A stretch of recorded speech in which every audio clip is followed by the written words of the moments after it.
people can see you.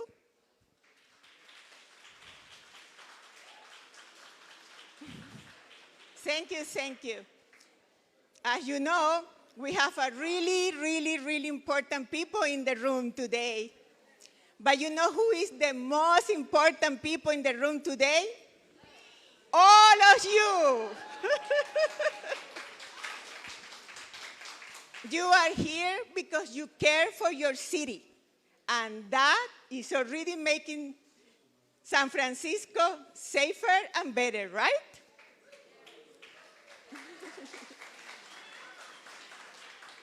Stop Crime SF was founded around 2016 by two really amazing and hardworking individuals. One of our co-founders is Frank Noro.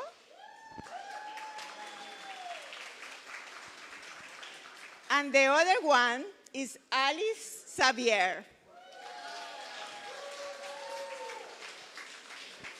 Talking about Stop Crime SF Board of Directors, a former one, a really special one, is our now supervisor, Joel Engardio. Unfortunately, he cannot be with us today, but a really hardworking woman that works for him, his chief of staff, I think I forgot her name, Tita Bell. Ooh! Is here for a really important award tonight.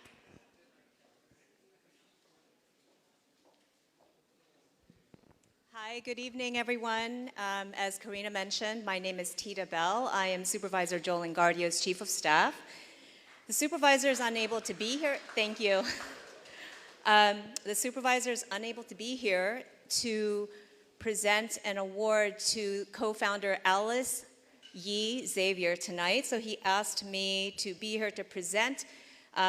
What's in my hand is a certificate of honor from the Board of Supervisors, and he also asked me to deliver some remarks for Ms. Xavier that he prepared. It's written in first person, so please indulge me and maybe close your eyes and imagine that this is Supervisor Engardio saying these words. This honor for Alice Yi Xavier is long overdue. I met Alice back in 2016 when her neighborhood became one of the first hotspots for car break-ins in San Francisco. The internet had discovered the magical tiled staircase at Moraga and 16th Avenue near Alice's home, and the stairs became a tourist destination. Tourists would park their rental cars in the neighborhood full of luggage on the way to the airport. The tourists wanted one last look at San Francisco from the ocean, from the vista of the staircase. But the rental cars became a magnet for thieves. Broken glass was on every curb for blocks around Alice's house. Luggage and laptops and iPads were stolen. Then the thieves started breaking into the cars of residents in the area. By the end of 2016, San Francisco had experienced a record number of car break-ins. Alice and her neighbors went to community meetings but didn't feel confident. The police blamed the district attorney for not prosecuting the crimes, and the DA blamed the police for not making arrests. And both blamed judges for not sentencing the most prolific burglars. So Alice and half a dozen of her neighbors were fed up. They started a group called Stop Crime SF. They began a court watch program to show judges that there was a community with interest in these cases. Alice ran court watch behind the scenes as the Stop Crime membership grew from half a dozen neighbors to several thousand residents from all over San Francisco. I served on the board of Stop Crime SF with Alice as a volunteer, and Alice was the heart and soul of the group. We all looked to her for guidance, and we never did anything unless Alice was on board. We loved her baked goods that she made for our meetings. Alice never wanted to be in the spotlight. When Heather Knight, the famous Chronicle columnist, now with the New York Times, wrote about the Court Watch program, I told Heather that she needed to center the piece on Alice. Alice said, "No way." But Alice kept working behind the scenes, making Stop Crime SF everything that it would become. I'm glad we finally get to honor Alice today. I wish I could be here to say these words in person, but I'm on the road heading back to San Francisco this evening. Thank you, Alice, for being an unsung hero to San Franciscans who seek and deserve a safe city for all. Thank you. Thank you, everybody. I feel it's really important to participate in our city. And I'm grateful for all the people that have volunteered, all the neighborhood groups, all the individuals that have put in time for beautification as well as safety. I'd like to share my recognition with you all and encourage you all to volunteer in your communities, making it a better place for all your families. Thank you.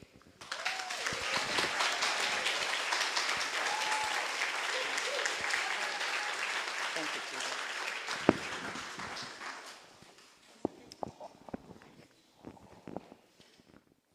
Another round of applause, please, for Alice Xavier. Woo!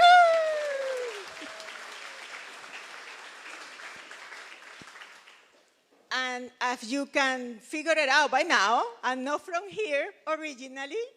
I'm from Caracas, Venezuela, in South America. Yeah! Viva Libre, Venezuela! And there, we didn't have women in power. 20 plus years ago, I was only like 2 years, I moved to San Francisco Bay Area, the United States, and we didn't have enough women of color in power. Tonight, ladies and gentlemen, with my immense pleasure to introduce not just a woman of color in power, but a woman of color in power that is doing an amazing work. Finally, after so many years, San Francisco started to see a decline in our crime statistics. And that's thanks, ladies and gentlemen, to Brooke Jenkins. Oh! Oh!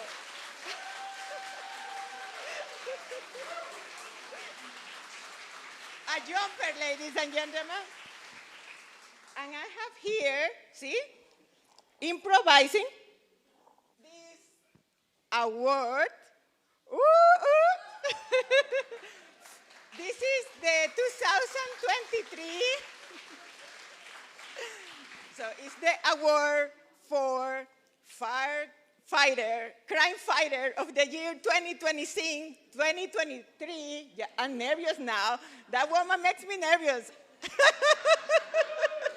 To our extraordinary Madam District Attorney Brooke Jenkins. Thank you so much, Karina.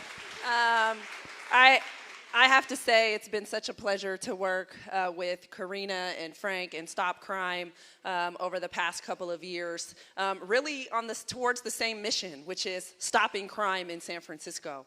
And so I'm just so honored. When I found out that I was going to receive the award, I was really taken aback. Of course, I wasn't expecting anything like this, but I'm just truly honored. And thank you all for what you do, like I said, as a partner in the same mission. And I think we're all fighting for the same thing, which is a safer San Francisco. And I don't know that I've met one person in this city who doesn't want to live or work in a safe neighborhood. I think it's a human right. I think it's truly one of the things that we all want and deserve. And so it is one of the most important roles that I can play in this city is to lead that fight on one level or another. I have to say that when Mayor Breed appointed me exactly 2 years ago today, I had to make sure.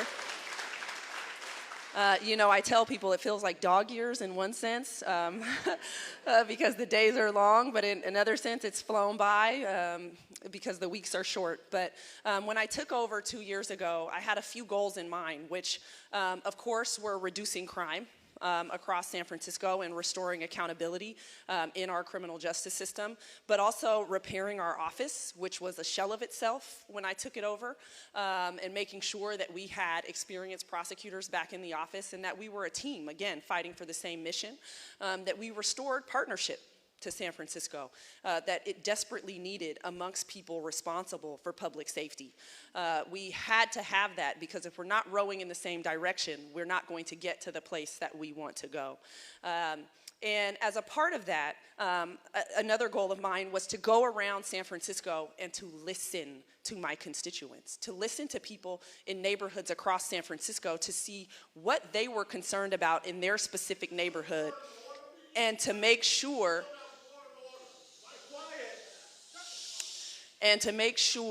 that voices were heard, because that is our job. That is our job as public servants, to listen to what the public wants. And so I've spent a lot of time going around. I see so many faces in this room that not only have shared their concerns with me, but have also been so supportive and been allies and great partners in trying to restore a sense of safety to San Francisco. And it is through those partnerships, not only with many of you, but with the San Francisco Police Department and with many other agencies, both local, state, and federal, that we have been able to get to a place of reported crime being down about 28%. And we would not be there without having those partnerships, again, across the board.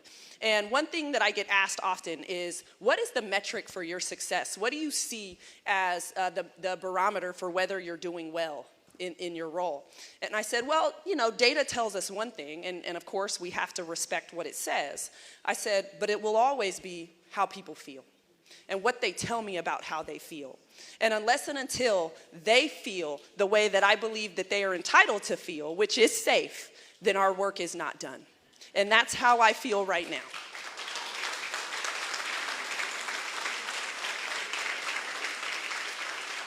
And so I assure you, we will continue on with this work. One thing that I promised all of you is that we will do it in a way that San Francisco and all of us can respect. We will make sure that there is fairness, that there is justice, that we balance accountability with the need for making changes to our system that ensure that people aren't treated unfairly. We will get all of that done at the same time because we don't have to sacrifice one or the other. And we are doing that now. And I just, again, thank Stop Crime for everything that they do, from both hosting community meetings to hosting debates to their Court Watch program, because transparency is key. Making sure that people see what is going on and know what is going on is a right. You have a right to it. And so I am going to make sure that we continue with the fight. I just appreciate you all so much, and I'll let you get to what you're really here for.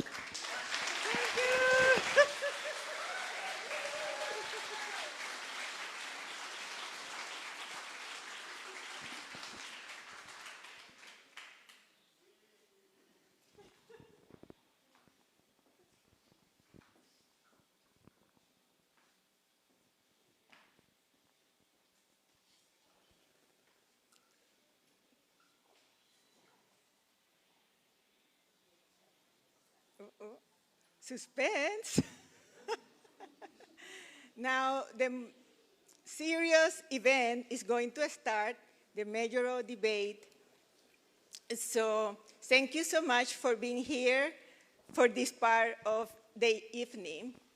And it's my pleasure to introduce you, Marie Hurabiel. She's, oh my God. She's the president of Connected SF. And you don't know any other woman that works as hard as this woman does. Thank you, Karina. Thank you. I don't know if you guys are aware, but we've decided to host a mayoral debate tonight. So we are going to get to that, but as you may or may not be aware, it is being televised. And so we are going to start promptly at 7. And we also told that to the candidates. So I don't know if they're all here yet, but we will start promptly at 7.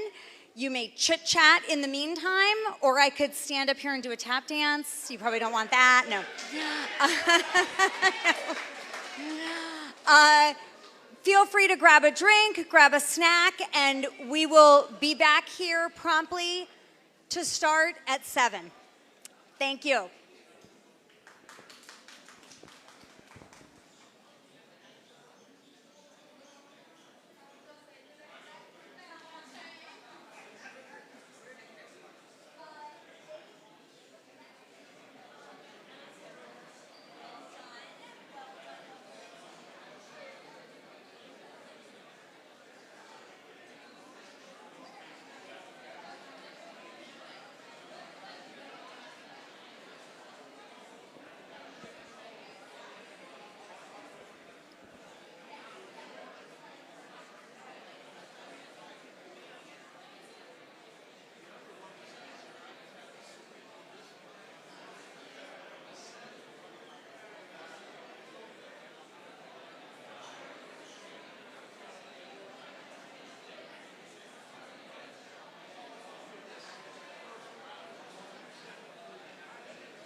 What's this? Oh, the questions. Oh, sorry, it's okay. I gotta pull a chair. Thank you, Frank. And where would you like me? I'm okay right here? Yeah, absolutely. I don't need that much room.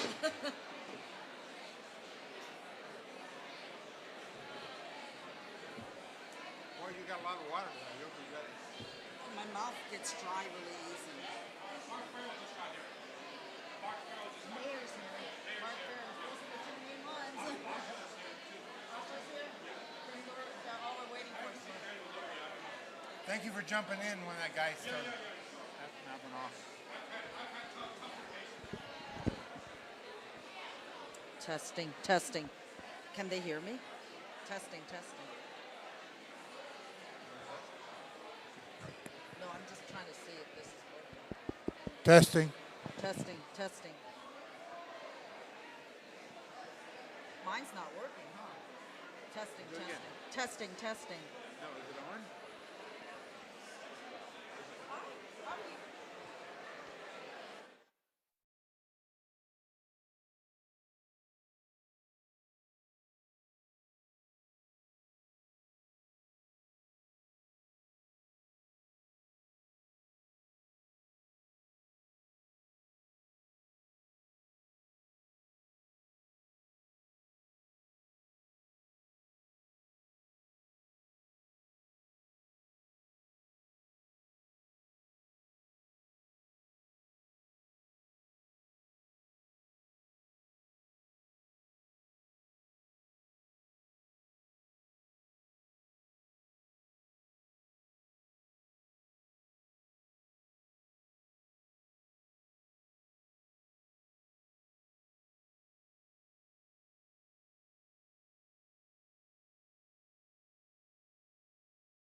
Okay.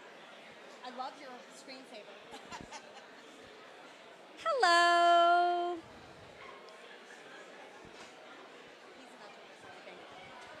Yes, please do. Hey, everyone. We're going to get started. Woo!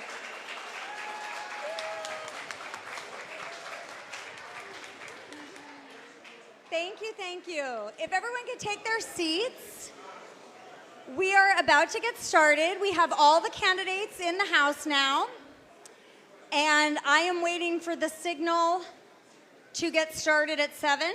Are we good? All right. In that case, I will jump right in. Good evening. Greetings, everyone. This is a full house. It's so great to have you all here. I'm Marie Harabiel, the Executive Director of Connected SF. And thank you. On behalf of our team and our co-hosts, Stop Crime SF and Stop Crime Action. I am so pleased to welcome you all here to tonight's mayoral candidate debate. Our lead moderator tonight is reporter Amber Lee of KTVU.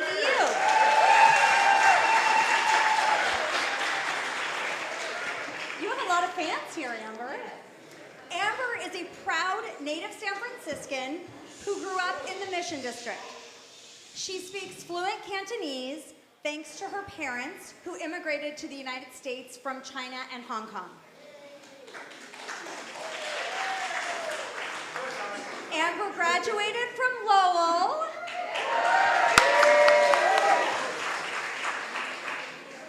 And San Francisco State University. She joined KTVU in 1997, where she is a general assignment reporter and has filled in as anchor. Amber was, you don't have to clap at everything I say. It's okay. Amber was a former correspondent for CNN and has won multiple awards for her coverage of the Bay Area, including the Emmy and the Edward R. Murrow Awards. Woo! But what's most important to Amber is giving a voice to people who are often overlooked, sharing their stories and serving the community by providing information to members of the public so they can make informed decisions, which is what we hope to do here tonight. Our co-moderator is Frank Noto, co-founder.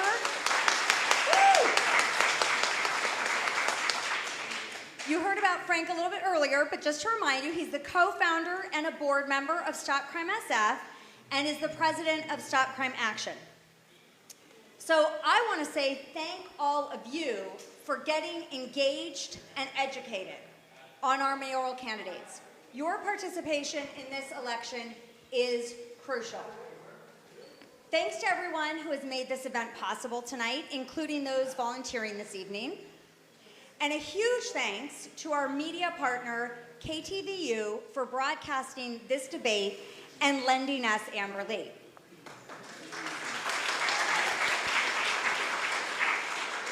Finally, thank you to our brave candidates for showing up to share your vision with all of us. The 5 candidates leading in the polls were invited to this debate. All 5 of them accepted, but you will only meet 4 tonight, as one has decided not to speak with this gathering of citizens. Make of that what you will. Before we begin, in order to get through as many questions as possible this evening, we ask that you show your reactions visibly instead of verbally. Jazz hands, thumbs up, thumbs down. We'll allow the program to keep moving and ensure that everyone can hear. Your voice is best heard at the ballot box, and our goal this evening is to educate and inform voters by hearing from mayoral candidates directly about their solutions to the problems we face in San Francisco. We have 4 prepared questions, and then we'll turn to audience questions that were either submitted tonight. Wow, someone turned up the sound. That were either submitted tonight or via online registration. We will ask as many as time permits. So that depends on us moving things along. If you are submitting a question tonight and have not turned it in yet, volunteers will collect them along the aisles after the candidates' opening statements. So look for those on the aisle. And now I am honored to turn our program over to the warm and wonderful Amber Lee.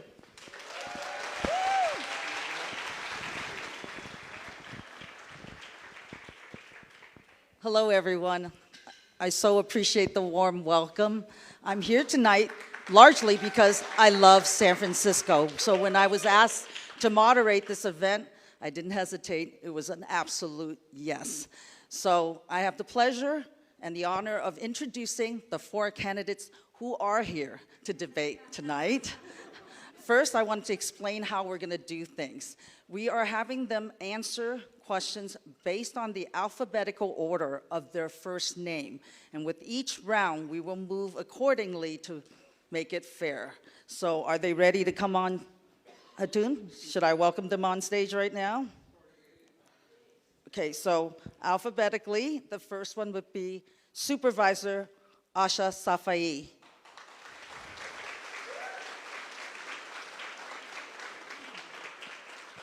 Come on up. Come on up.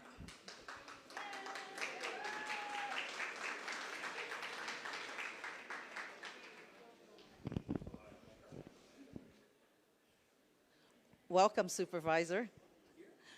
Over here. Second up is candidate Daniel Lurie.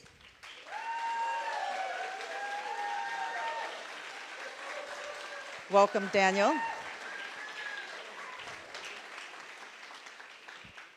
Next, we have Mayor London Breed. Welcome.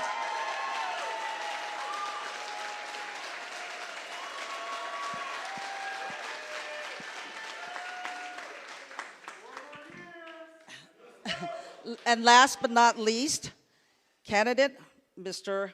Mark Farrell.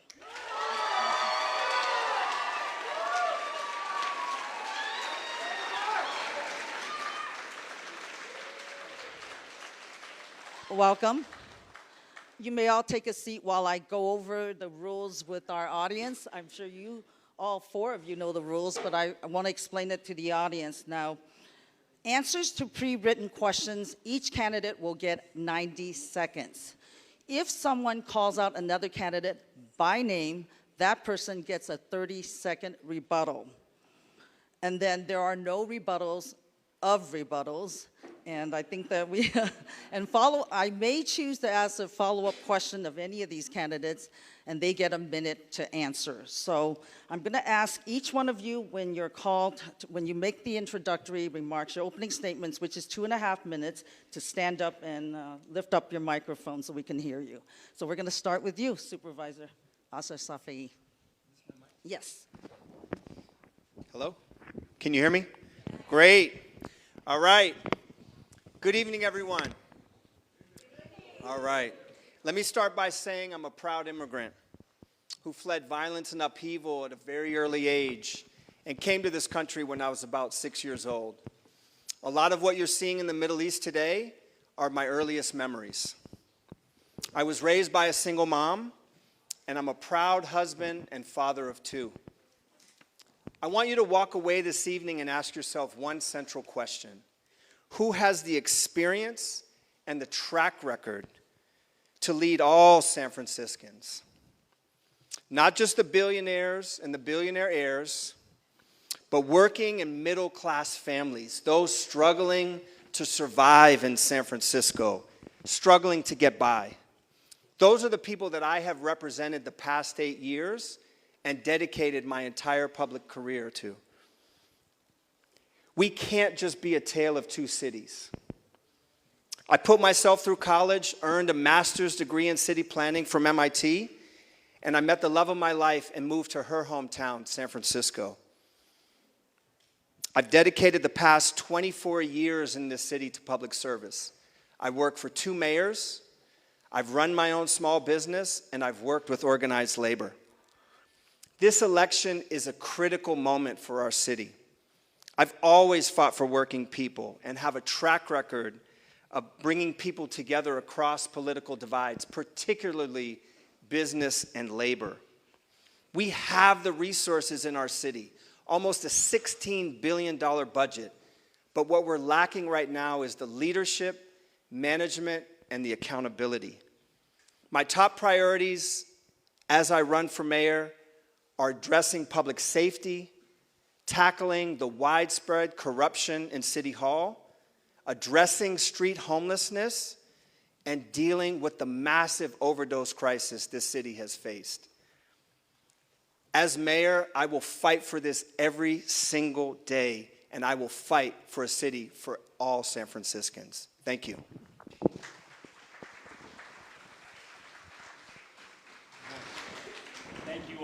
Thank you all. I'm Daniel Lurie. I was born and raised in this city. I love this city.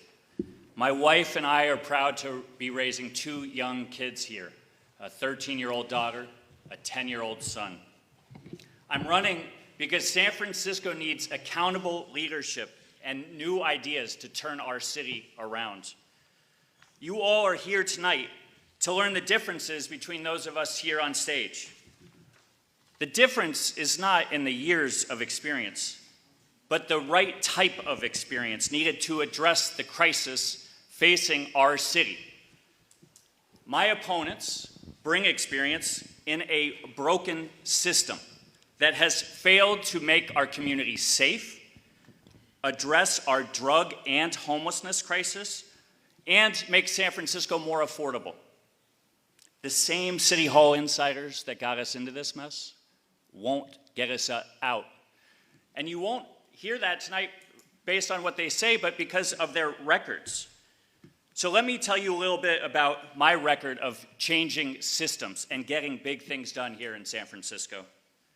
Without any public money, I founded and led one of the largest and most innovative poverty-fighting organizations in this country because the old way of helping people living in poverty wasn't cutting it. I'm the only candidate who has held nonprofits accountable to deliver measurable results on housing, education, and employment. I'm the only candidate in this race to build affordable housing, and I did it at a fraction of the cost and a fraction of the time that it took San Francisco to do the same. I'm the only candidate in this race that's helped house over 40,000 people since 2015 and helped tens of thousands of others from falling into homelessness. And I'm the only candidate in this race that's brought a global sporting event to the Bay Area in Super Bowl 50, which brought over $240 million in economic revenue, which means our bars were full, our restaurants were full, and our hotels were full. I've proven how accountable leadership can get big things done for our city. As your mayor, I'll bring that same culture of accountability to deliver results, because that's what it's going to take to make our city safe and clean, end the drug markets, build housing, and bring our businesses back.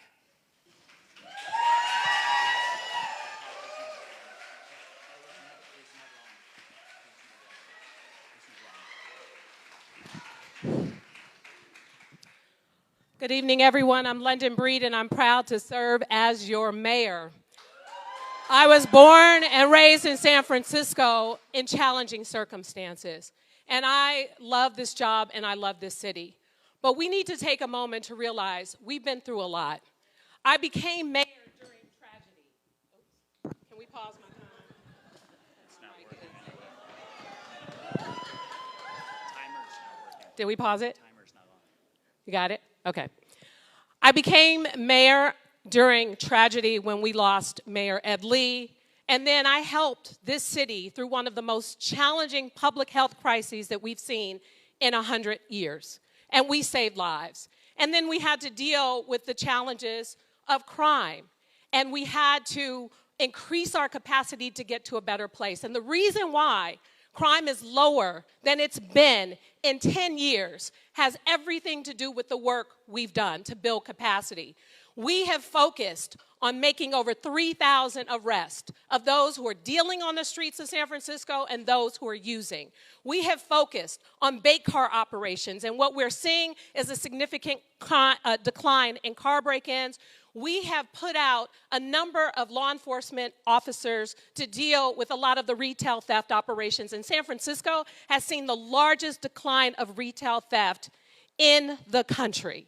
And here's the thing.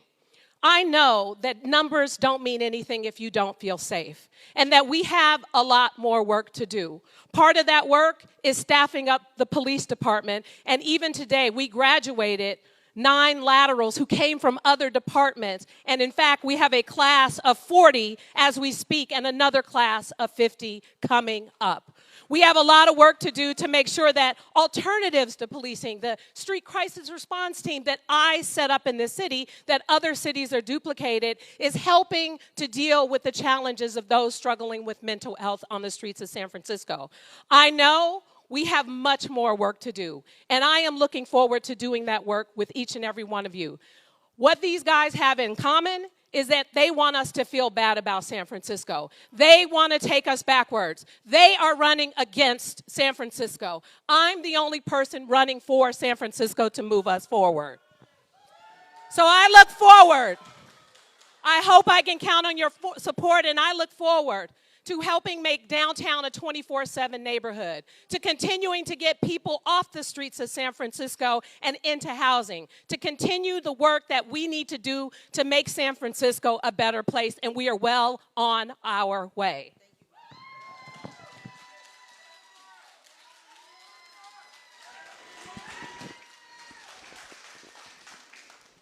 Same thing. We get that? All right, we're good. So, I'm running for mayor to bring real change to our city. I've been mayor before.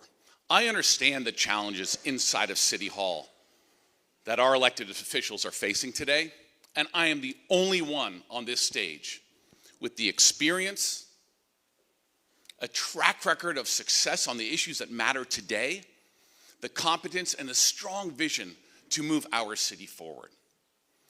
I'm a proud born and raised San Franciscan. I'm a proud lifelong Democrat. And I'm proud that my wife Liz and I are raising our 3 children here in San Francisco.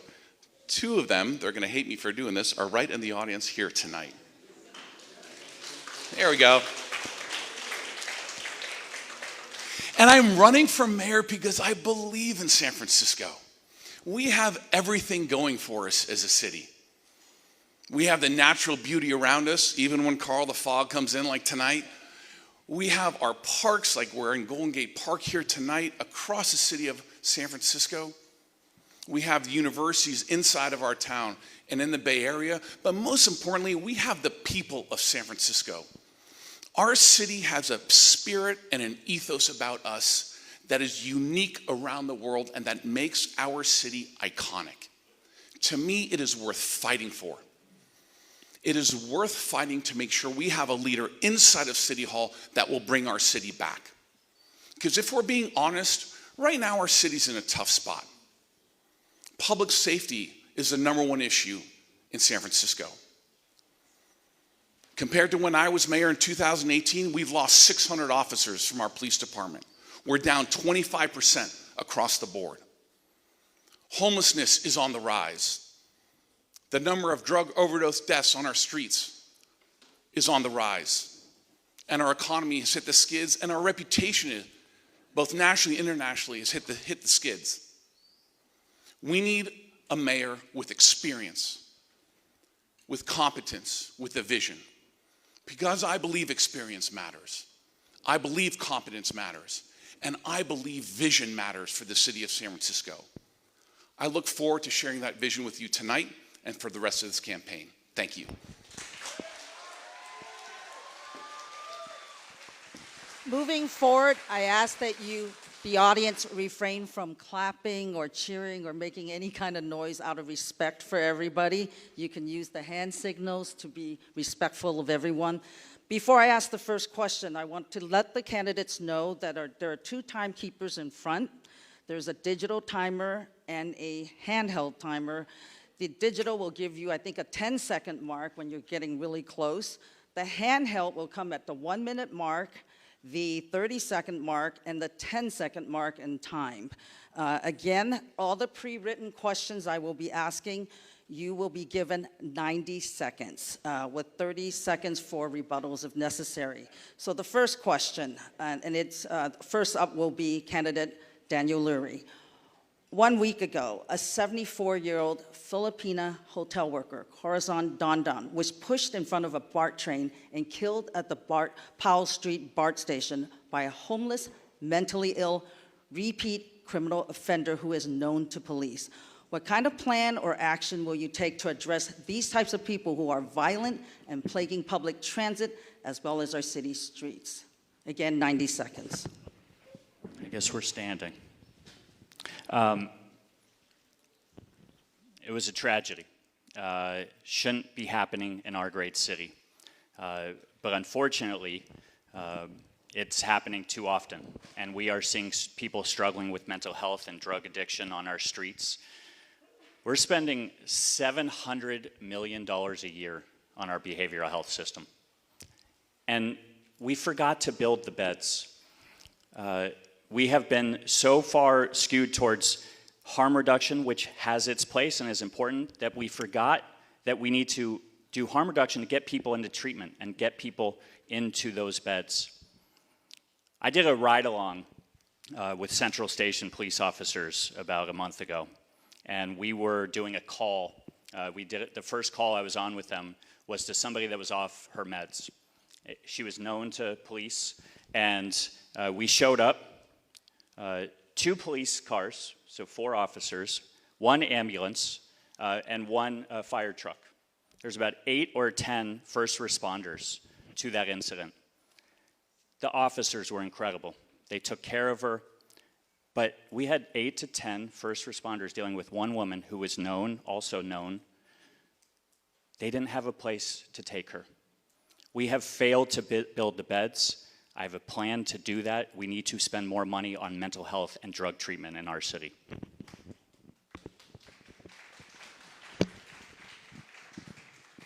Mayor Breed?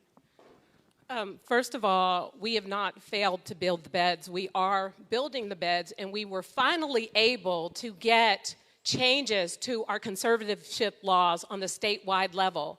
January of this year, those went into effect. In fact, the city has over 600 people that are currently conserved, but not all of them are in locked facilities. But I do believe that there are some people who need to be in locked facilities. And thank goodness to the voters of California, because Proposition 1 has passed, and that means more money for more behavioral health beds in San Francisco. I wish we can wave a magic wand and then take all of the folks who we know clearly are struggling with mental illness off the streets of San Francisco. But it's not been that simple. What we've been able to do is make arrests when they commit a crime, but by that time, people are already harmed.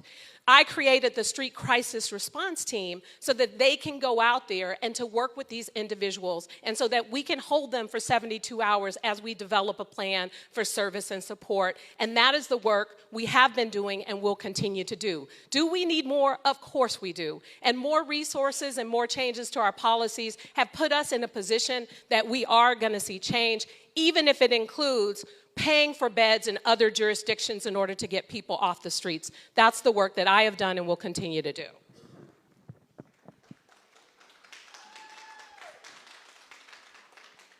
So the reality is, it's not working. We need to do better as a city of San Francisco to help those that are suffering from mental illness, from homelessness, from drug addiction on the streets of our city.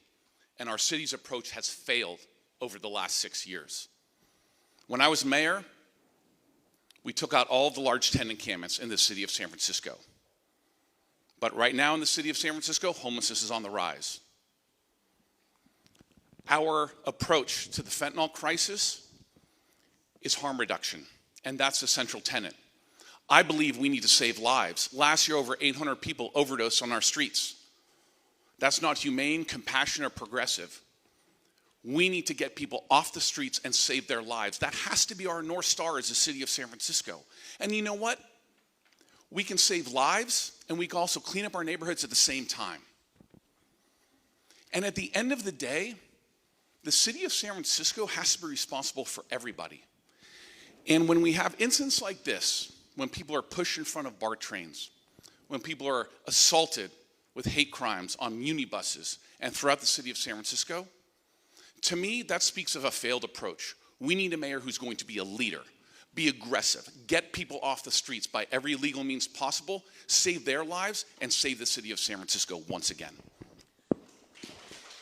I'm going to direct my follow-up question to Mark Farrell. Since you said that what the other two had mentioned has failed, providing more beds, what do you specifically propose to do? Sure, absolutely. So it's not providing more beds, that they haven't provided enough beds right now. The failed approach is when harm reduction is the only thing that we're doing on the streets of San Francisco. Why is it that we have city-funded nonprofit workers today handing out free packets of tinfoil in the Tenderloin to those suffering from drug addiction? That doesn't make any sense. We're allowing them to kill themselves. Why are we doing that? We're also destroying our neighborhoods. That is not what we should be doing in San Francisco. Let's save their lives. Let's also take a different approach, and the North Star is saving their life, but getting people off the streets and into treatment. I have called for a fentanyl state of emergency, and as part of that will be additional law enforcement in the Tenderloin South of Market, but also it's to create a 24/7 centralized intake center with thousands of more shelter beds so we can do exactly what I talked about, save lives, clean up our neighborhoods, and let's fight for the entire city of San Francisco. Thank you. Yes, absolutely. Thank you. Hello? Thank you. So first and foremost, let's recognize that the lady that was pushed into the train worked for 40 years at the St. Francis. She was a hotel and restaurant worker from Local 2. She insisted, despite her family's pleas, she insisted to take public transportation every day. And she should be able to do that in a safe way. When she's standing there on the platform and gets pushed into a train, something has gone miserably wrong in our city. I'll tell you one thing. The Board of Supervisors, we led the effort to pass Mental Health SF. This mayor has never fully funded it. It's sitting there unfunded. That means we'd have the mental health workers, we'd have the nurses to do the work, we would have a 24/7 intake center. That has to be. I passed a law to allow paramedics to be out there and do 5150s. And now recently, because UCSF purchased St. Mary's and St. Francis, we can expand those recovery beds to get people the mental health treatment they need. Thank you. Our next question will be Mayor Breed. There's no rebuttals of rebuttals. Mayor Breed, our next question. You tell me. Remember, you said no rebuttals of rebuttals. Right? Okay. Okay. So, Mayor Breed. Go ahead. Thank you. I appreciate the opportunity to make a comment. First of all, I hope somebody in this audience is fact-checking, because there's a lot of things that have been said up here tonight that are not true. First of all, with Mark, he said that he cleared all large tent encampments, when in fact, when he served as temporary mayor of San Francisco, tent encampments were 58% higher than they are today. So what he said is not true. And what Asha has said about mental health SF, he's not even been at the table. I've been working with other supervisors to not only provide funding, but increase the amount of funding to add almost 400 new beds for mental health support in this city. So the next question will be answered by Mayor Breed. It's her turn. San Francisco has been slow in recovering from the pandemic. Major cities in this country and in other countries, Europe, Asia, appear to have recovered much faster than San Francisco. For me, growing up in San Francisco, Union Square was always a major shopping area. Many major retailers are now gone or soon will be. I don't know of a major city that doesn't have a downtown with great shopping and gathering areas for the community.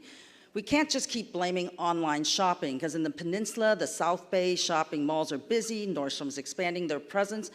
Don't think restaurants alone will work. What are your detailed plans for areas such as Union Square, downtown, and the financial district? Well, first of all, San Francisco has been extremely tech-heavy. And more importantly, we have switched in a lot of ways when you look at the data to online shopping.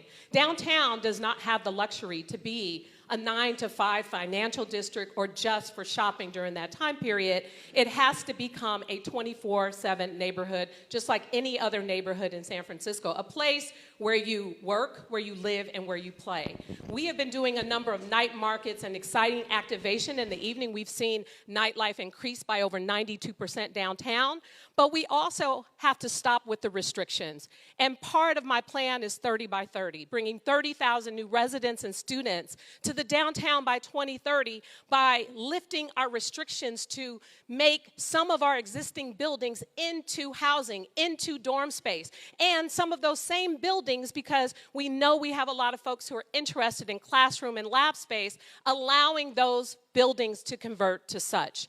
We are already seeing change. In fact, at the Warfield, there'll be 34 new units as well as a couple of other buildings. We have to make sure that our city's policies, which typically get in the way and are designed to do one thing or another and designed to say no, are policies that are saying yes, are getting us to yes by making those changes. And that's my plan for downtown. And there's more online since my time ran out.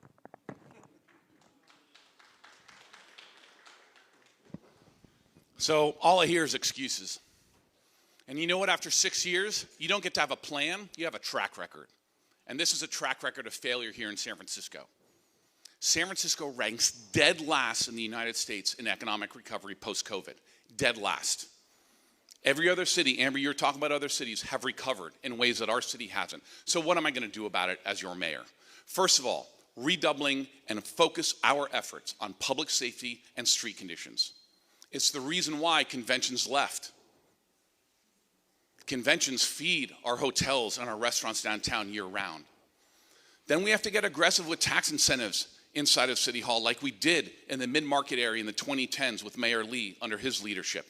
It worked, and while City Hall focused on that, that neighborhood was revitalizing. But long-term, we have to focus on the conversion from commercial to residential downtown as well. New York City in the 1980s, Wall Street was a ghost town on the weekends, but they made a long-term commitment. Over 20 million square feet of office space are now residential. We need to do the same downtown in San Francisco. But it's not just the 10 or 15 buildings that City Hall is talking about right now. We have to get more creative. We have to be bold as a city. These Class B and Class C buildings, let's allow them to demo. Let's upzone the financial district. And let's commit to creative tax vehicles like state increment tax financing. Then we can build a future of San Francisco and a San Francisco and a downtown that we can all be proud of and excited about going forward. Thank you. Supervisor Ashayi. Thank you. I just introduced legislation that we passed at the Board of Supervisors. Think about every major world-class city in the world, New York, London, Boston, Chicago. The list could keep going. Every single one of them has a university presence in the downtown. So my legislation would create a fund so we could buy buildings that are there right now. They're at a historic low. That would allow us to jumpstart the transition from office to university, and not just studying, because we have about 12,000 students studying in the downtown right now.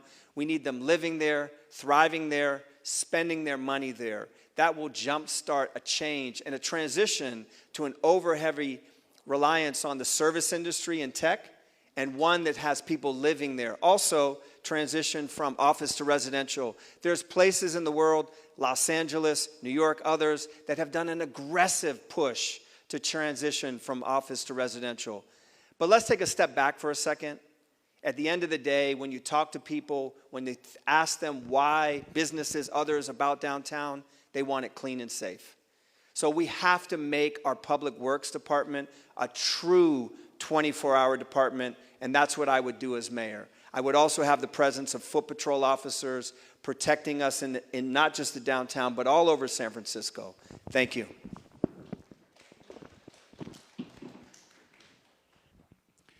We need to act. We need to have public safety. We need to have clean and safe streets downtown. And it can't just be when we have a conference in town or a world leader coming to town. So we need a fully staffed police department, a fully staffed sheriff's department. We need, as you said, shopping is happening. You go to the Marin Country Mart, you go to the South Bay, you go to Stonestown. And people feel safe. And so we need to do that.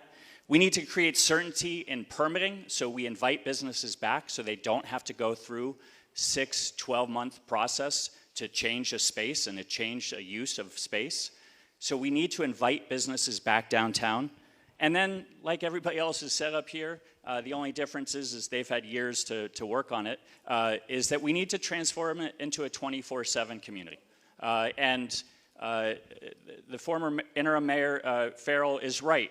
I was downtown New York City after September 11th, 2001, and no one thought that part of town was coming back. But let me tell you, downtown Union Square is coming back. We are going to do this.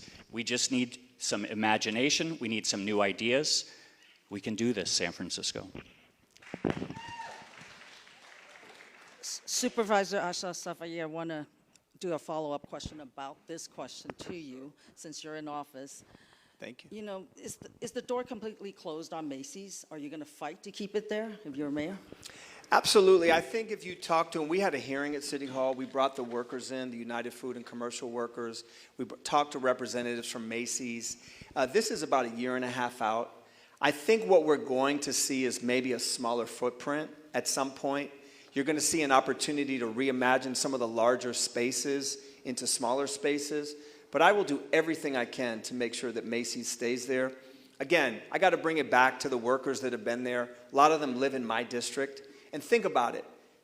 When it started out, those were career jobs. People that have been there for 20, 30, 40 years, dedicating their lives to serving the people that come and shop and prosper in Union Square. So we have to do everything we can to fight for that. And I would do that in an aggressive way. We want to make it safe. We want to make it clean, as I said before. And we want to keep that flagship store there, 100%. Okay, our next question would start with candidate Farrell. The proposed fiscal year 2025 budget is at almost $16 billion, represents an increase of over 50% since 2018. And the San Francisco City County budget is up over 40% since 2018.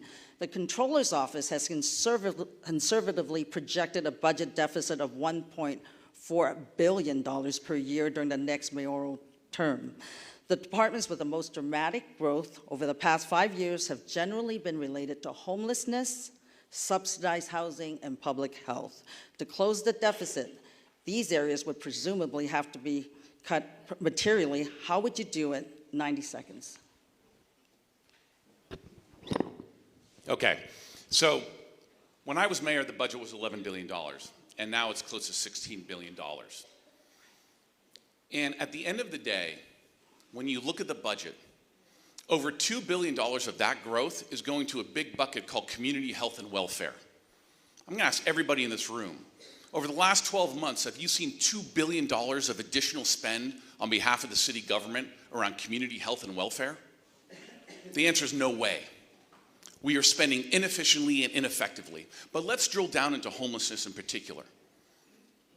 For homeless spending, I committed on day one when I launched my campaign that we would fully audit all of the nonprofits around our homeless industrial complex here in San Francisco. Now, let me be the first to say there are some amazing nonprofits here in town that we need to honor and respect their work. But how we fund it is completely inefficient and ineffective. Do you realize that there are 258 nonprofits in San Francisco that get funding from our city government alone just for homeless services? I was shocked. That couldn't be right when I saw that. But the worst part is, 9 different city departments fund these homeless nonprofits, and in multiple instances, up to 6 different city departments fund the same nonprofit. Ineffective, inefficient spending.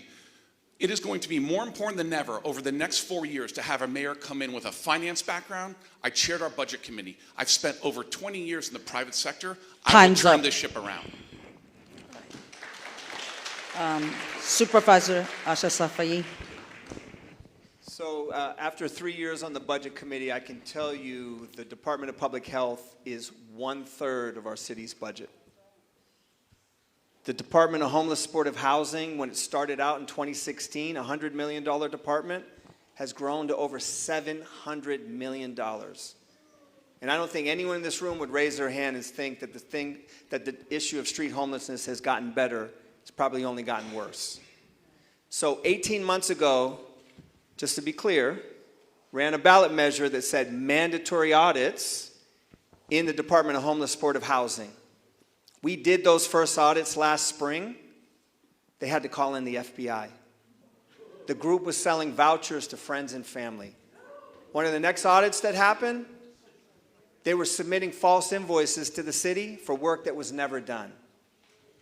I ran that measure. I'm someone that runs by metrics and numbers, and I will tell you, we will continue that.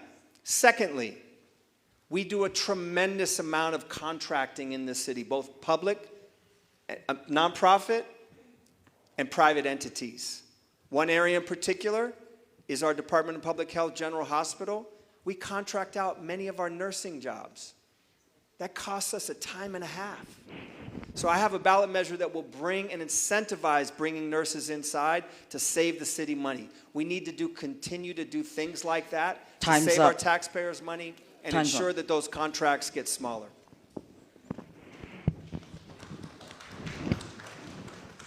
We have an outdated, ineffective, and corrupt City Hall bureaucracy. Mark mentioned there are 248 nonprofits working on housing and homelessness. At Tipping Point, the organization I started, there's about 17. Are there more than 17 good groups? Absolutely. As Mark said, there are many good nonprofits. Are there 248? No. We need to streamline how we do permitting, how we do contracting, and how we do construction around in terms of big public works projects. I was on Taravel Street yesterday, meeting with some small business owners. They were told, Taravel and the MTA and DPW and all 6 different departments, they were told it would be a 2-year project. We're coming up on year 6, okay? There are 6 different construction management teams in 6 different departments. Under my plan, we will have 1, so that when we open up the street, we open it up once, not 6 times. I'm tired of the ineffectiveness. I'm tired of the corruption. They talk about more ballot measures, more commissions. We just need them to do their job.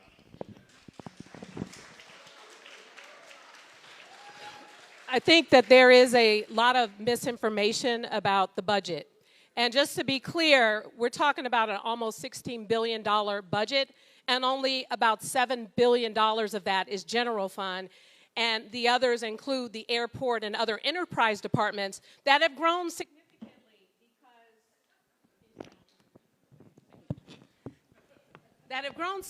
Can you hear me in this? Testing.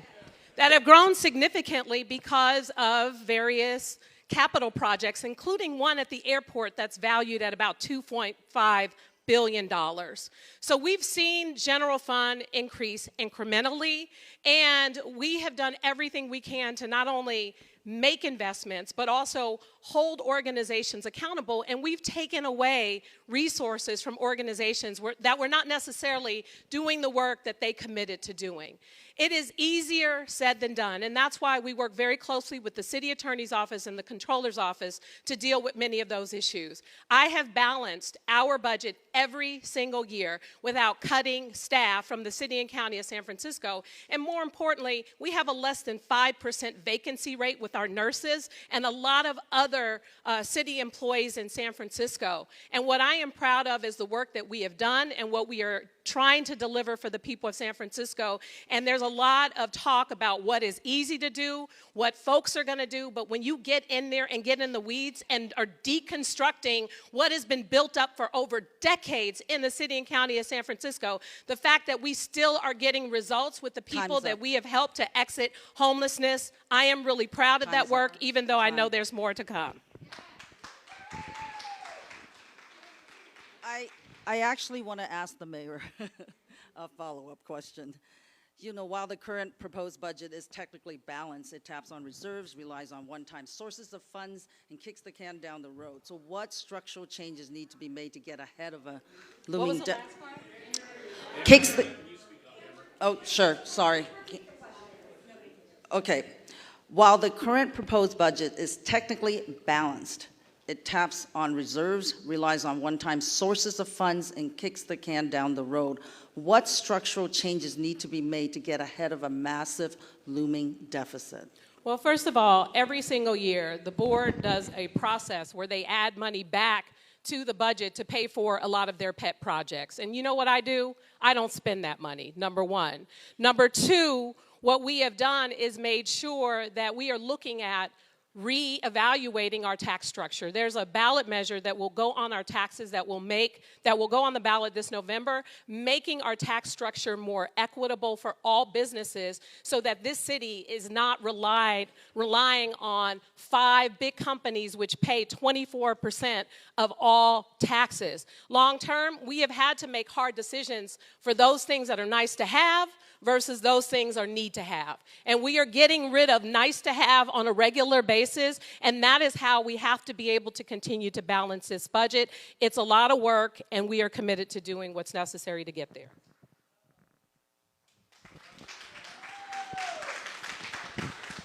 We're now moving to question number 4, which is the final pre-written question before we go to the audience questions.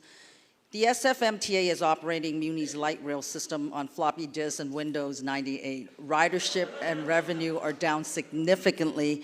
Vision Zero has failed despite $750 million invested. SFMTA is facing a $214 million projected deficit by 2026. Yet instead of focusing on improving transit, has expended valuable resources closing down streets and aggressively implementing programs that reduce car mobility. How do you plan to ensure that San Francisco works for all who live here, working families, seniors, people with disabilities, have reliable and accessible transportation options to navigate the city efficiently? And then we start with Supervisor Safi. Thank you. Let me just say straight out the gate, I will not rehire the head of the MTA. There will be a new director of the MTA. And part of the reason why I have to say, as someone that's worked in the city for 24 years in many different capacities, this department is the worst in doing community outreach, in communicating with the public, working with small businesses, and getting feedback. As Daniel said, the Terraville project never should have gone on as long as it did. And when they damage small businesses, they make you jump through a tremendous amount of hoops just to even get a small fraction of the money back. So on Friday, I just want to be clear, every year we run a deficit in the MTA, okay? But it's mainly about our public transportation system, Muni. So creative way, I was one of the first candidates, I think I'm the first mayoral candidate to come out and say we need to fund Muni the right way. Ride-hail services in our city are all over San Francisco, both autonomous and non-autonomous. For a very, very small fee per ride, we can create a consistent funding stream. Now think about it. Muni itself, and this would just go to fund Muni. No senior level staff, no extra bureaucracy, just the operators and the bus routes. We have to do that. We have to get the input from small businesses, and I did that every single year, working with our small businesses to make sure that our streets were not done in such a way that it damaged small businesses. Thank you. A Muni needs to be fast, safe, and reliable. But I am going to address the elephant in the room, which is that things in this city are done to people. They are done to communities, like Terraville Street. The nightmare on Terraville, most now small business owners are worried about the nightmare coming to Judah Street because they are not talked to. They are not listened to. And so you all don't know me as well as some of these, City Hall insiders who have been around a while. But what I pledge to you is that I am going to be a mayor that listens, that communicates, that talks before making big, bold declarations and promises. Okay, so that's really important. I will tell you, I got on the 49 in the Mission the other day, and there was a guy smoking with a pit bull. That is not the safe, reliable atmosphere that we want our kids riding on. And there are many parts of our Muni system that are well run. So I'm just saying, when you have grandmothers that tell me out in the Sunset and the Richmond that they don't feel safe riding Muni, when we saw what happened on our BART Plaza last week, just horrific. We need to make sure that safety is at the top of the list so that we can increase ridership, so we can increase fares. Thank you. Can you repeat the question? I didn't hear the first part. Sure. So SFMTA is operating Muni's light rail system on floppy disks and Windows 98. Ridership and revenue are down significantly, and Vision Zero has failed despite $750 million invested. SFMTA is facing a $214 million projected deficit by 2026, yet instead of focusing on improving transit, has expended valuable resources closing down streets and aggressively implementing programs that reduce car mobility. How do you plan to ensure that San Francisco works for all who live and work here, families, seniors, people with disabilities, that they have reliable, accessible transportation options to navigate the city efficiently? Thank you, Amber. First of all, I'm going to respectfully disagree with some of the things issued in that question. In particular, there was just a survey done on customer satisfaction, and Muni ridership customer satisfaction is higher than it's been in 20 years. And more importantly, there have been more riders of Muni than there are all of the different Bay Area transit agencies combined after the pandemic. And so the fact is, it is getting better. But I do understand that the challenges with many of our construction projects, our capital projects, are creating a lot of problems in our city. Do we want another sinkhole or what happened in Pacific Heights and other places? Or do we want to stick to our already existing dig once policy when we're going into Taraval to replace pipes that are older than everybody in this room with our aging infrastructure?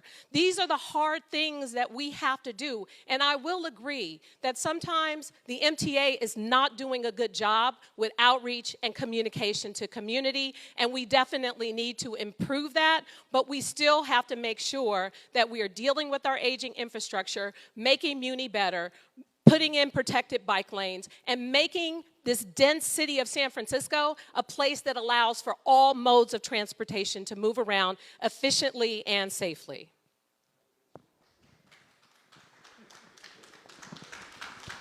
So first of all, let me concur with Supervisor Safai that as mayor, I will not renew the contract at the head of the MTA. Right now, our MTA is focused on ideology and not common sense on the streets of San Francisco. Yes, I believe in our transit-first policy as a city. We need better public transportation options, better Muni, more protected bike lanes throughout the city of San Francisco. But you know what? Right now, Muni and our MTA's existence for the residents of San Francisco is a net negative. It's a disaster on Taraval Street. In 2015, two young staffers from the MTA came to the head of the Merchants Association on Taraval with a fully formed out book with all the bus stops realigned, the trolley stops realigned, and said, "Don't you think this is a great idea?" He said, "No, I think it's a disaster." 9 years later, they haven't even finished implementing it, against the objections. We need an MTA that's less focused on capital projects, but on operations. When I was a supervisor, I lived through the nightmare of Van Ness and how long that took to install. We cannot continue to have these types of projects that not only disrupt the daily lives of San Francisco residents, but never take into account the effect of small businesses. The most tragic thing about Taraval is it's ripping out multi-generational small businesses in San Francisco, and now we're ripping out the heart and soul of our city. Muni will have an entirely different direction, and the MTA will have an entirely different direction when I'm mayor of our city again. I'd like to direct a follow-up question to Mayor Breed. As a reporter, I've had Taraval merchants begging us to cover Taraval because of the ongoing construction, causing them to lose so much business they don't even know if they can stay open. If you're reelected, how will you do things differently, and will you keep the head of SFMTA? Well, first of all, 12 new businesses opened along Taraval last year during the heart of a lot of the construction. But I know that it has been a very challenging time for many of the merchants there, whom I, by the way, had an opportunity to meet with the supervisor who represents that district, and we are making investments to support those businesses as we wait till Taraval gets completed this fall, not only on time, but also on budget. We know these construction projects have an impact on community. And again, I do have to take responsibility for the challenging communication process that exists with the MTA. Our goal is to do these projects to make our city more efficient, to make it safer. And in fact, let's talk about the El Taraval and how dangerous it was for people with disabilities and how people were on and off boarding where they were almost getting hit by vehicles. Part of doing this project is, again, protecting the muni lines, but more importantly, the aging infrastructure under our Dig Once policy. It's a lot more complicated. I know it's been a lot very frustrating for the people who live there, but my commitment is to continue to listen and to do everything we can to move forward. We're going to move to the next portion of this debate. Please welcome my co-moderator, Frank Noto, who will be asking a question of his own and many of the audience questions as we squeeze in to our time tonight. Frank? Sure. Can you hear me? Is it too loud or okay? A little bit loud. Okay. The first question is for for Mr. Lurie. And the question is, crime has been terrible the last few years, but crime in San Francisco has declined dramatically since September, down 29% compared to the previous 10 months. Property crimes have decreased 32%. This year alone, car break-ins have plummeted 53%. Homicides have dropped nearly a third. So this is kind of a two-part question. What have you personally contributed to achieve this recent crime reduction, either as a private citizen or as a public official? And for those of you who are not public officials now, what have you done to reduce crime as a private citizen? There are dozens of people in this audience I could point out who have gone to police commission hearings, sent emails to their board of supervisors, who've organized their neighbors, and who've worked with the DA and the police. So my question is, well, what have you done? And then the second part is, how would you continue or improve on the trend to reduce crime? 29% isn't enough. That was a lot of questions. I will.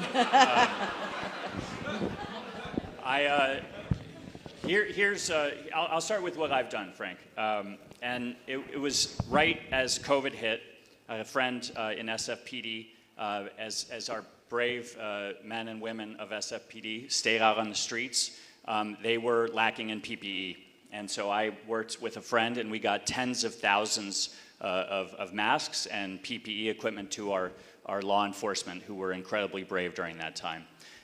Second, I ran an anti-poverty fighting organization focused on making sure that we got kids off to the right start. Early childhood education, making sure that kids didn't ever even think about anything other than their dreams. There's a saying that hurt people, but those kids, if they get off to the right start, can change a community. I don't know if I'm already done with time. That was a quick. That was quick. That was only a minute. Okay. All right. You got a minute. It's a minute for the question and his answers. And the last thing I'll just say, fully staff our police department. Make sure that we got cops walking the beat, patrolling out there, making sure law. All right. Well, I appreciate that question because we have been working hard to reduce crime in San Francisco. And in fact, again, I hope that there is some fact-checking here because when Mark Farrell served as temporary mayor, violent crime was up 40%, property crime was up 70%, car break-ins were up 115%, and in fact, my budget for the police department is $200 million more than his budget was during that time.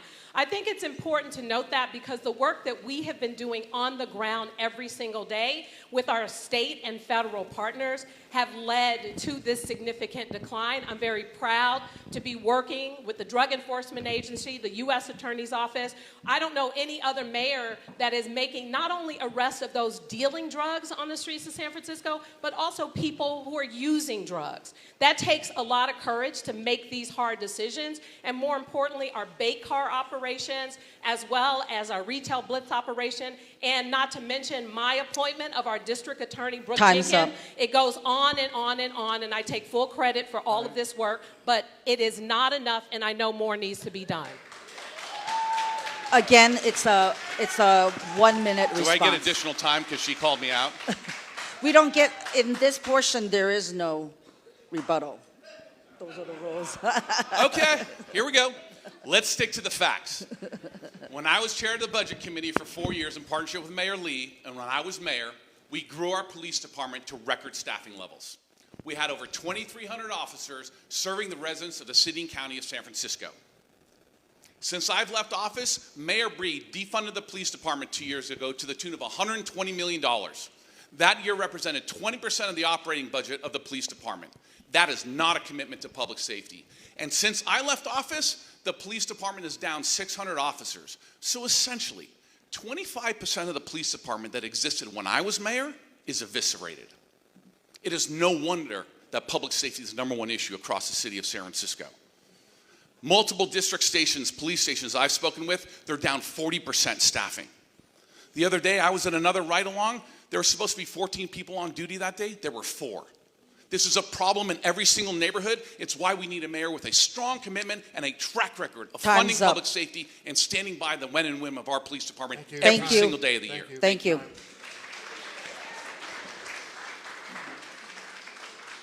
So the next question, I'm sorry, you have a... So the question's about what you've done, right? Not what you, I just want to be clear. Okay. And what we do to continue... Right. I just want to be clear. I want to answer the question appropriately. So first and foremost, one of the things that I did back in August of 2020 is we formed the Organized Retail Crime Working Group with the DA, the chief, the sheriff, the NAACP, the United Food and Commercial Workers Union, the California Retailers Association, the Union Square CBD. You guys get the gist. And the idea was to focus on property crime and retail theft. We passed a law to allow sheriffs to be on the streets. We passed a law to focus on illegal street fencing. I led on that. And we worked with the district attorney and the police department to apply for state grants to allow us to get license plate readers and cameras. I also worked on alternative sentencing programs with adult probation to create abstinence-based, drug-free housing, the first time in decades in San Francisco, so repeat offenders would not keep hitting the streets.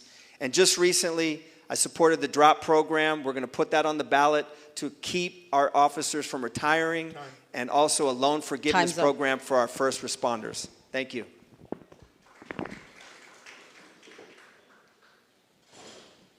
Okay, so our next question is much simpler, and we're going to start with Mayor Breed, and that is, by the end of your next term as mayor of San Francisco, or for the rest of your first term, what will the city's homeless picture look like, and how do you get there? What will the what?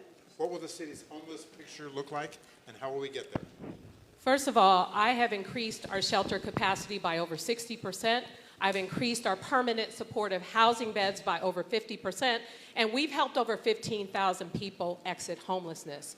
But the fact is, as we build more housing, we add more shelters, increase our funding for these various programs to keep people housed, it clearly is not enough. We have to cut the supply off of not only drug tourism, but the people who are coming here to San Francisco expecting us to save the world. We are at capacity, and we have to figure out a way to make sure that we are meeting people where they are, but through the Homeward Bound program, we have invested additional resources to reconnect people with their relatives in the places that they might have come from.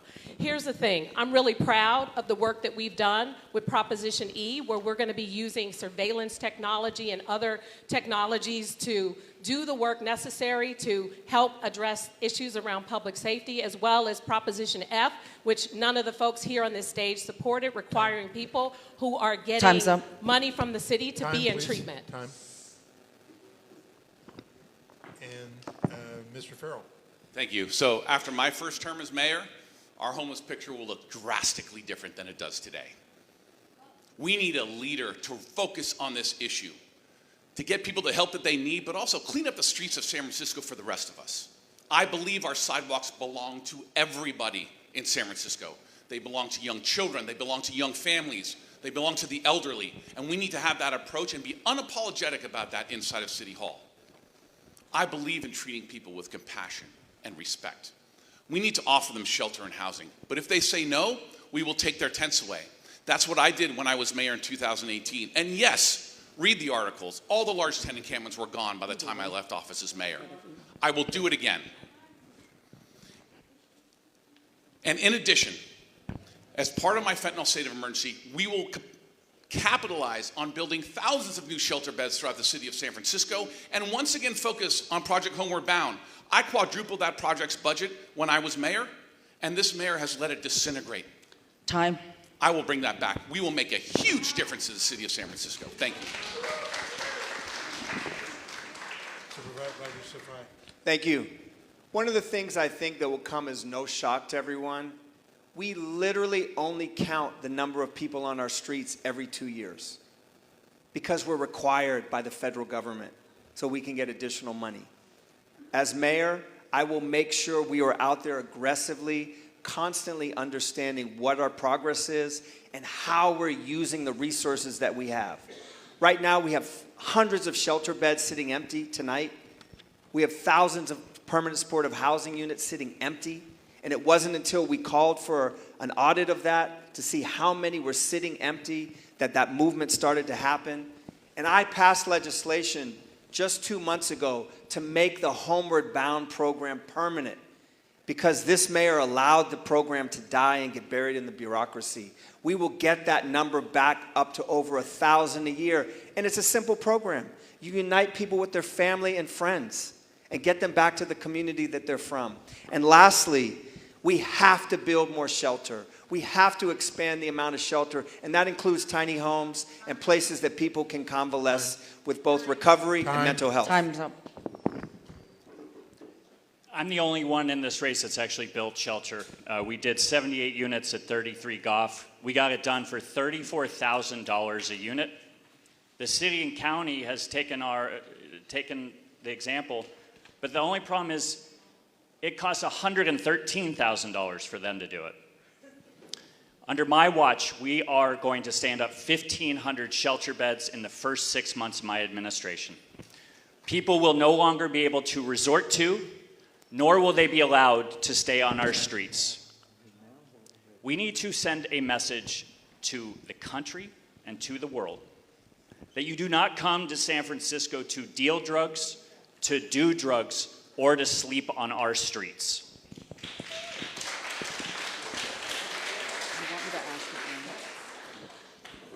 I've been told by our organizer that you have had we have to be fair to you, so we're going to give you a follow-up question, and I want to ask you, what are you going to do about the drug market that's going on in mid-market?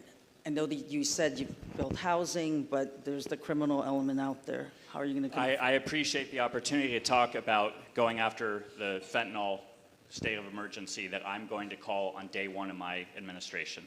We need to get tough. We need to get tough on first-time drug dealers.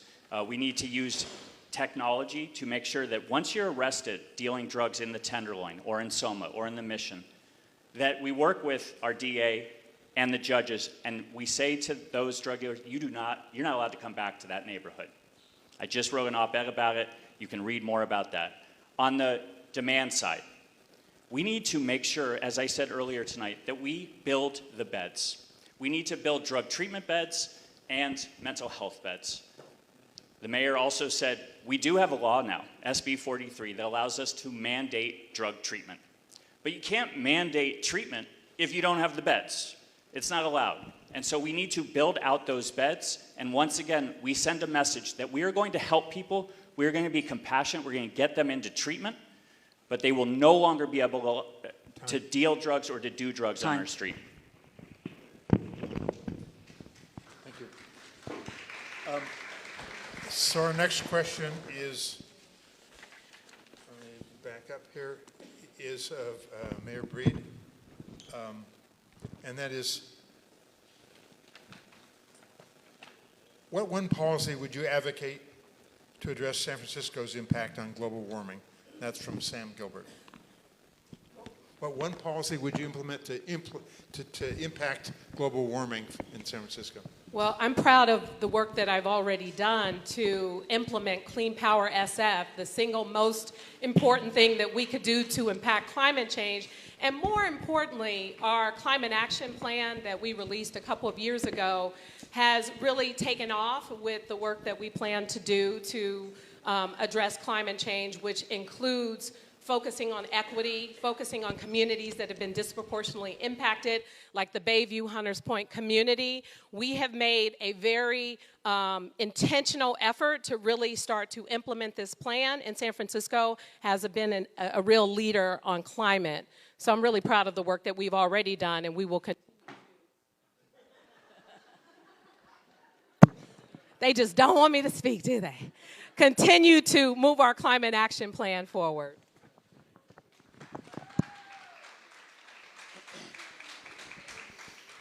So I am incredibly proud of the work that I did when I was a member of the Board of Supervisors, when I was mayor, around legislation protecting our climate and making sure we protect San Francisco against climate change. I will do it again as mayor next year. You asked for one thing specifically. I think the number one thing we can do, it's been talked about earlier, is focus on public transportation and making it more appealable to the city of San Francisco and to our residents to get out of our cars and onto buses and into the bike lanes. But we don't do it in a way that penalizes people for driving their cars. We need to make Muni much more attractive. We need to make sure that our bike lanes are protected throughout the city of San Francisco. That will be my policy going forward. That will be my North Star. And by doing that, we will have a more dramatic effect on climate change in the city of San Francisco than we have over the last 6 years. Thank you.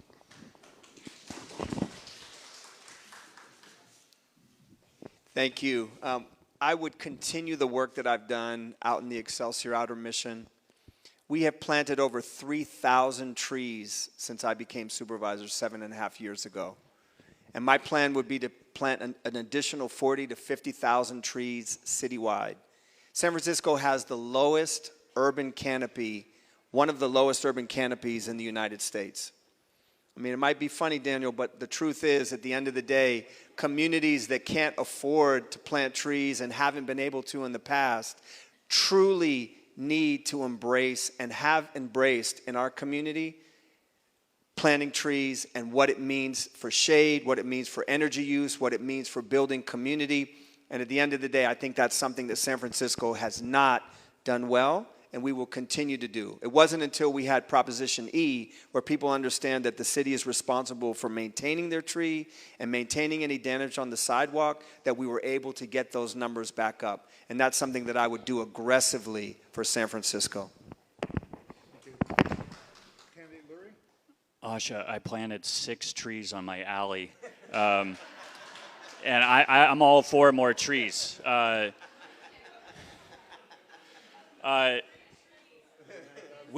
one thing that I've talked about a couple weeks ago was we're going to build a climate innovation hub here in downtown San Francisco.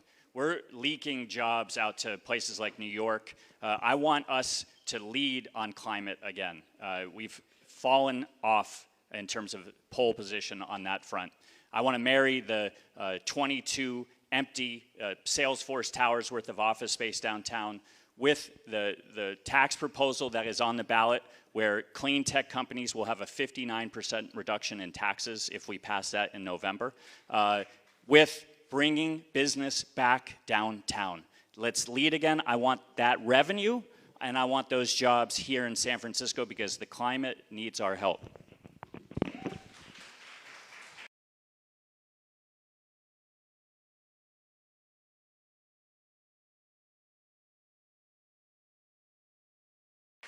Rental housing, creating rental housing. Oh, sure. The next question is about creating rental housing. Would you support exempting seniors who have vacant rentals in their homes from the just cause eviction ordinance? And we're starting off with Supervisor Safai. It's Mark. Sure. The just cause eviction ordinance means you have to go through procedures to evict someone. You just can't say, hey, you live in a room in my house and it's not working for whatever reason. Okay, so I'm not so sure about. Excuse me. Supervisor Safai goes first, and I'm sorry, I went out of order before. My apologies. So I'm a little confused on what the question is. I understand it's just cause and seniors, but I'm not really clear on. We're all confused. Yeah, okay. Can you please? Sure, I'll repeat it again, yeah. And by the way, everyone said they were confused. So just for the record, I don't want the Standard or somebody writing later some nonsense about. Okay. Let's be clear. Okay. Everyone said they were confused. We should ask Supervisor Peskin what he thinks. Do I get a rebuttal? Yeah, go ahead. Would you support exempting seniors who own vacant rental rooms in their home from the just cause eviction ordinance? So they could evict a renter in their home. It's a little confusing question. I think it's a slippery slope on just cause. I think we have some pretty solid tenant protection laws in this city. I would not open that door up to start evicting people. I understand the concern because many seniors are living off of this income to survive. My mother did for many years, and she's here in the audience, rented out her rooms. And so I understand what it's like to have a situation where you might have a bad tenant, but we don't want to get into the business of changing these willy-nilly. I would have to have a lot more information, but I would not be open to opening them up to start evicting people. Mr. Lurie. I'm going to just stay seated for this one. I think I'm with Asha. I need to know more about this, but it's a slippery slope, so I'm going to leave it at that. Mayor Breed. No. Okay. And Mr. Farrell. So my answer is no as well. I don't believe that's the right approach. But let's acknowledge the underlying issue, though, that's being talked about. The amount of vacant units that we have in the city of San Francisco that are not being rented out. Right now, City Hall's approach, and my little friend's approach here, who isn't here, is about taxing property owners for vacant units. It's not working. Instead, what I have talked about is proposing tax incentives for property owners to rent out their units to police officers, to firefighters, to sheriffs, to 911 dispatchers, to teachers and nurses in the city of San Francisco. Let's get people living in the city of San Francisco that we want to be our neighbors every single day, that are critical to the functioning of our city.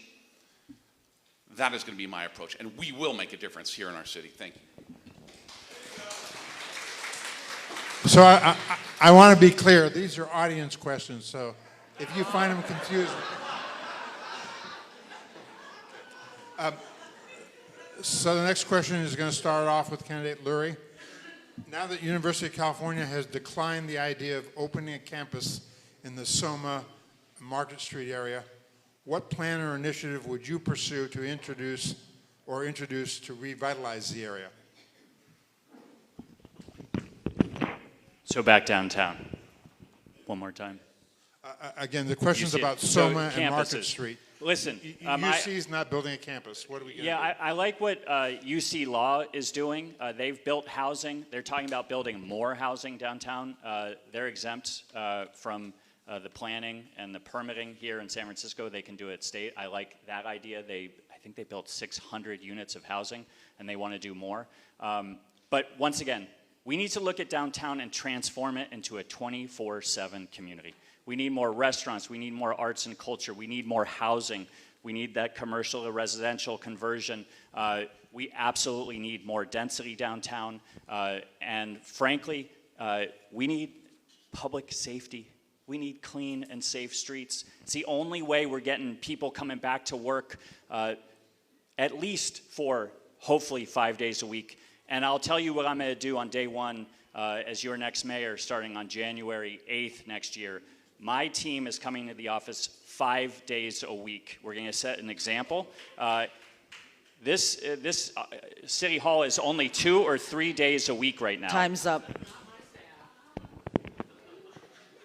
First of all, my direct team comes in 5 days a week, number one. Number two, there's about 34,000 city employees, and some of our technical folks who are very difficult to hire in this city are not necessarily coming in 5 days a week. It's more complicated than that. But here's the thing. What we are doing right now, we have 60 students from historically black colleges and universities as we speak, taking classes downtown and setting an example to show universities what it can be like. And in fact, we have a university summit where we're not just inviting the UC system, because there are a lot of universities, including Johns Hopkins and other universities, even outside the United States, to come and to talk about how they could use the downtown space as not just a campus, but a place where students can live. And that is how we're going to focus on revitalization, making it simple, getting to yes. And thank goodness there are members of the Board of Supervisors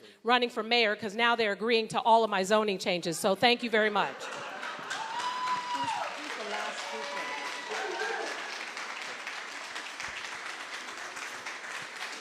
So let me be the first to say, I think it's great that we have 60 students downtown, but let's be honest, that's not a solution for downtown San Francisco. We need to be real about what the issue is downtown. It is public safety. We need a mayor who's going to be very strong to make sure we restore the budget of our police department, that we grow the police staffing to the point where our district stations can protect us in our neighborhoods, but make sure that downtown is safe, and that our homeless situation and the fentanyl emergency that we have is not growing out of control and affecting downtown again. As mayor, public safety and cleaning up our streets will be my first priority. Therefore, we create an environment downtown where businesses might want to think about coming back, where conventions might want to think about coming back. Then again, we get aggressive with tax incentives. We get aggressive converting commercial to residential, and we build the future of downtown. I agree. It is 24/7 and something we can all get excited about. Thanks. Thank you. So as I said earlier, I introduced legislation, and it was modeled on what happened in New York City, in Arizona, of all places, in Phoenix, 18 years ago. The mayor came in, partnered with public universities, was able to acquire land. Fast forward today, in Phoenix, 12,000 students, 4 million square feet, $6 billion worth of revenue, and it allows them to diversify their economy so they're not so reliant on one industry. That's why I proposed the legislation, so we can buy buildings now in San Francisco's downtown, because they're at a historic low. And I would make that a top priority as mayor. And thank goodness we have a mayor that's running for re-election, because she loves to copy my ideas. Thank you. Thank you. I want to thank the audience for all the great questions. Please keep your voices down. We're going to try to finish on time. We have to get out of here. And Amber. Okay, so we're going to move to the closing statements of the portion of the debate. Each of our candidates will now have 1 minute of closing remarks to finish this evening's debate, and we will return to our opening rotation and begin with Supervisor Safai. Thank you. As your mayor, I will never make excuses. I promise accountability and bold leadership. Of all the candidates standing here tonight, I bring the most diverse set of experiences to this job. I'm an immigrant. I've run my own small business. I've been advocating for working families for the past 24 years. I will listen and be a strong voice for you. I worked for 2 mayors, Mayor Willie Brown and Gavin Newsom. I've been a deputy department head. I've worked with organized labor. I've worked with public works. And I've been on the board for the past 8 years. 1 year as the president of our retirement fund, $33 billion. This is not an entry-level job. You have to be ready for this job day one. I will fight like hell to build a safe, affordable, thriving city so teachers, nurses, janitors, firefighters, 911 call operators, all of our working families, all San Franciscans can live in this city and call it home. I hope you'll join me. San Francisco, we are coming back, but I believe the outcome of this election will determine how fast and what that comeback looks like. We can return to the same bickering politicians who have spent their careers building a broken system, then blaming it for their failures. Bigger budgets every year, worse outcomes, more excuses. Or we can choose a better future rooted in accountable leadership, new ideas, and the end to the politics of demonizing each other on every single issue. I'm not naive. Challenging the status quo is never easy, but that's what it's going to take to build a safe, clean, and affordable and thriving city that you all deserve. I'm so confident that we can get big things done because I've spent my career doing it, and I hope to have your vote on November 5th. I am proud to be your mayor, and we have dealt with unprecedented crises time and time again. But what we've done to address those crises are the facts. The fact that we have helped over 15,000 people exit homelessness. The fact that crime is lower than it's been in 10 years. The fact that we are moving this city forward, and I feel hopeful and optimistic about the future. I have met these challenges head on, and it has not been easy. What does the next 4 years look like?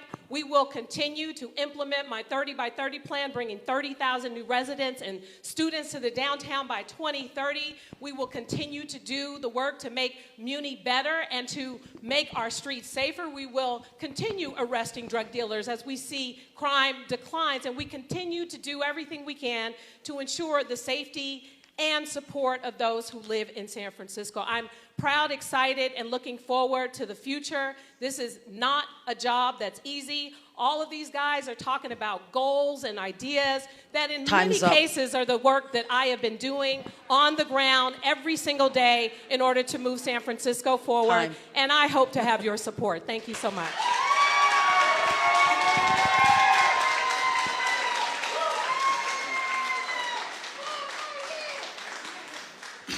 This election is going to come down to two questions. Do you believe we need change in City Hall? And if you do you believe experience and competence actually matters? I'm running for mayor because I believe we need change in City Hall. I've been mayor before. I've sat in that seat. I know what it takes to run the city government of San Francisco. And when I left as your mayor in 2018, San Francisco was in a much different, much better place than it is today. Police staffing was up. Homelessness was declining. We didn't have a drug crisis, and our economy was kicking on all cylinders. That's the San Francisco of the future. And this is no time for rookies. Next mayor's gonna inherit a $16 billion budget with over 35,000 city employees. That doesn't happen on the job training. My vision for San Francisco is a city that is safe, with clean streets, a thriving economy, vibrant neighborhoods, and a focus on families once again, because I want my children to be proud to call San Francisco home. I hope you will join my campaign. Thank you. All right, that concludes tonight's debate. I want to thank every candidate that showed up tonight to debate. I think all of you will agree this was a very exciting race. I know tonight's debate will help me make my decision at the ballot box, and I hope it'll do the same for you. I want to thank everyone that was involved in putting on this event, in particular Angela and Anna for helping me prepare for this event. Now I turn it back to Marie.